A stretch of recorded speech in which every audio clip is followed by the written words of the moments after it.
was 2013 in downtown Chicago.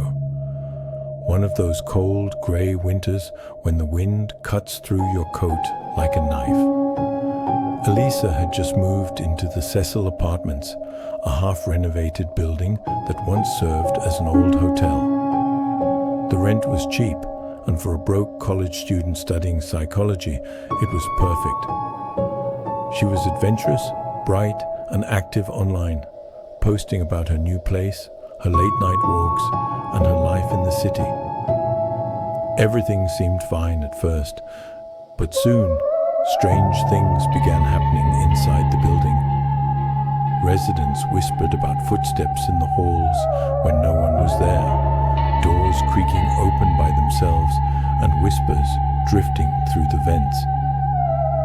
Sometimes the elevator would stop on random floors, its doors sliding open to reveal nothing but darkness.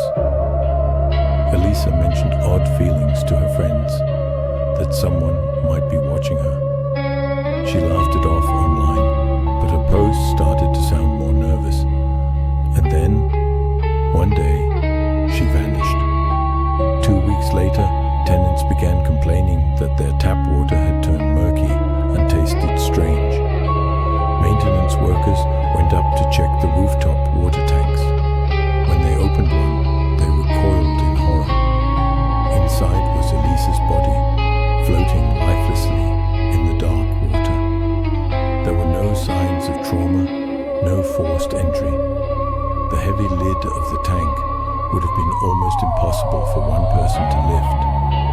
Yet somehow, she was there.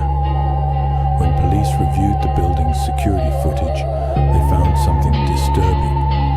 In the elevator, Elisa appeared frantic, pressing multiple buttons, peeking into the hallway, hiding in the corner. She stepped out, gesturing wildly, as if arguing with someone invisible.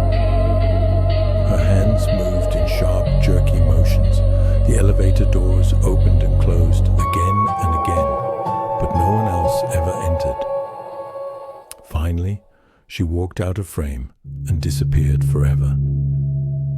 The footage went viral. Some said she was being followed, others believed she was having a mental breakdown, but a few swore there was something else.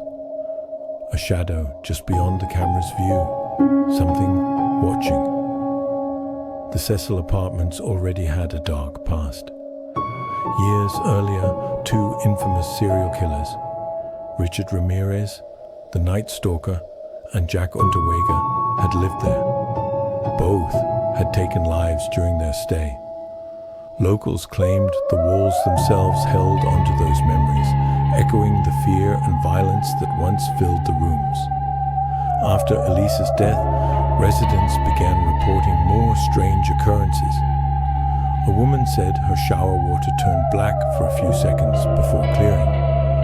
A man claimed his TV flickered to static every night at 3 a.m. And through the noise, he could hear a girl whispering, "Help me." One maintenance worker quit after seeing wet footprints in the hallway leading away from the rooftop door. Bare footprints that ended halfway down the hall, as if the person had simply vanished. The official cause of Elisa's death was ruled as accidental drowning, but the questions have never gone away. How did she get to the rooftop when access was locked? Why was the elevator acting so strangely? And who or what was she talking to that night? The building has changed names now, rebranded to hide its history. But those who've stayed there say that on cold, silent nights, the elevator sometimes moves on its own. The doors open slowly to an empty hallway, and if you listen carefully, you might hear a faint dripping sound.